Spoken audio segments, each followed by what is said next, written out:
भैया राम राम नमस्कार। हमें तो चिंता हुई नाम है हमारा सचिन चौधरी। तो उत्तर प्रदेश के मुख्यमंत्री योगी आदित्यनाथ सीधे तौर पे आज विपक्ष पे हमला भर हैं। राम मंदिर चढ़ावा चोरी मामले को लेकर सियासत जी प्रकार से हो रही है। दरअसल उत्तर प्रदेश की विधानसभा में आज ही मसले पे हंगामा भाव और इसके बाद योगी आदित्यनाथ ने सीधे तौर पे कही कि राम मंदिर की ड्यूटी में 1100 कर्मचारी हैं और इनमें से कछु लोगन पे आरोप है चढ़ावा चोरी को। ई के संगे अबे तक कोनो भी प्रकार की जांच में या आरोप में कोनो भी साधु संत को नाम सामने नहीं आओ। ई के बाद भी कांग्रेस, सपा और तमाम विपक्षी दल सीधे तौर पे हमलावर हो रहे हैं, भगवा कपड़ा पहन के नकल करवा रहे हैं और सनातन को बदनाम कर रहे हैं। अयोध्या के जिस चढ़ावा चोरी से जुड़े हुए प्रकरण की बात आई थी, सरकार ने गंभीरता से लिया था, क्योंकि आस्था का विषय अयोध्या है। कोटि कोटि सनातनियों की आस्था का मुद्दा था और सरकार ने उस समय भी स्पष्ट कर दिया था कि यद्यपि सरकार सीधे किसी ट्रस्ट में हाथ नहीं डालती, क्योंकि वह ट्रस्ट उत्तर प्रदेश सरकार ने गठित नहीं किया, माननीय उच्चतम न्यायालय के आदेश से वह ट्रस्ट गठित है। इसलिए इस मामले में या तो ट्रस्ट अपील करेगा या फिर माननीय उच्चतम न्यायालय कोई निर्देश देगा तो हम उस कार्रवाई को आगे बढ़ा पाएंगे।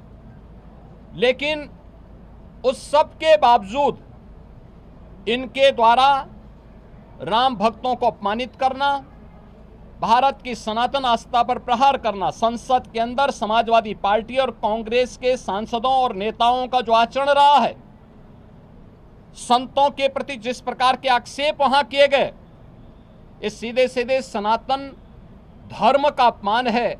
भारत के सनातन मूल्यों, आदर्शों और दुनिया के अंदर जो उसके प्रति एक अच्छी भावना बनी थी, उस भावना पर एक प्रकार का प्रहार इन दोनों के द्वारा किया जा रहा है, जिनका आचरण सदैव से सनातन विरोधी रहा है।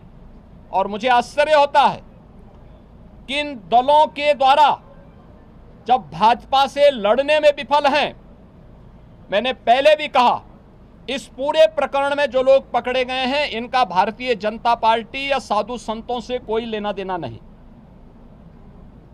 उस सबके बावजूद पूज्य संतों पर, उस सबके बावजूद सनातन धर्म पर, भारतीय जनता पार्टी पर या किसी अन्य ऐसे सांस्कृतिक और सामाजिक संगठन पर अनावश्यक कटघरे में खड़ा करके लांछन लगाना, ये पूरे सनातन के साथ साथ सत्य को दबाने, सत्य को झुठलाने का एक कुत्सित प्रयास इनके द्वारा किया जा रहा है। और इसीलिए ये लोग बहुत से भागना चाहते हैं, चर्चा से भागना चाहते हैं। ये वही लोग हैं जिन लोगों ने राम जन्मभूमि मंदिर का सदैव विरोध किया। ये वही लोग हैं जिन्होंने अयोध्या में से राम जन्मभूमि पर जब 2024 में, जनवरी 2024 में, 22 जनवरी 2024, जब आदरणीय प्रधानमंत्री जी के द्वारा अयोध्या में श्री राम जन्मभूमि मंदिर में 500 वर्षों के बाद श्री राम जन्मभूमि पे प्रभु श्री राम की, रामलला की प्राण प्रतिष्ठा का समारोह हो रहा था, उस कार्यक्रम में आमंत्रण के बावजूद ये लोग नहीं गए। ये लोग उन मुद्दों पर सदैव मौन बने रहे। लेकिन आज ये आस्था की बात करते हैं। जो प्रभु राम और प्रभु कृष्ण को के अस्तित्व पर प्रश्न खड़ा कर चुके हैं, वे आज आस्था की बात करते हैं। जो राम भक्तों से अयोध्या की गलियों को लहूलुहान कर चुके हैं, वे आज आस्था की बात करते हैं। और इन लोगों का आचरण आश्चर्यचकित यानी आश्चर्यजनक है कि ये लोग आज आस्था की चर्चा वे लोग कर रहे हैं जो लगातार इन मुद्दों को लेकर के हिंदुओं को और भारत की सनातन परंपरा को कटघरे में खड़ा करते रहे हैं। आज सदन में इनका यह आचरण आप सब ने भी देखा है, किस तरीके से अध्यक्ष पीठ की अवमानना समाजवादी पार्टी के सदस्यों के द्वारा किया गया। वे चर्चा से भागना चाहते हैं।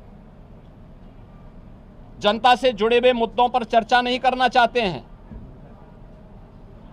ऐसे मुद्दे पे उठा करके माहौल खराब करने का प्रयास कर रहे हैं।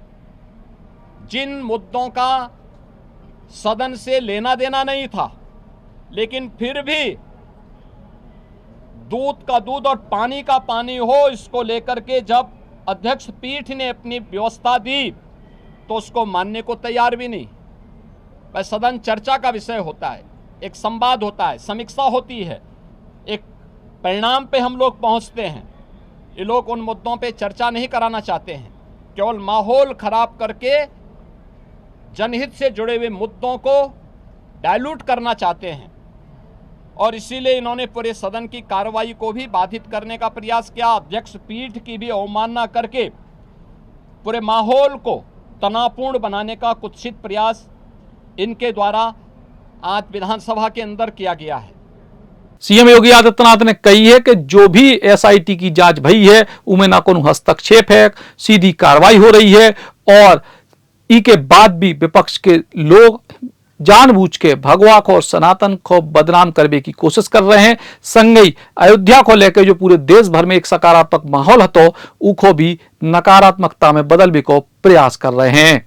राम राम। क्या आप अपने करियर को सही दिशा देना चाहते हैं? ज्ञानवीर यूनिवर्सिटी में एडमिशन शुरू हो चुके हैं। यहाँ BTech, agriculture, paramedical, nursing, law और मैनेजमेंट जैसे प्रोफेशनल कोर्स उपलब्ध है। ज्ञानवीर यूनिवर्सिटी, आपकी सफलता हमारा संकल्प।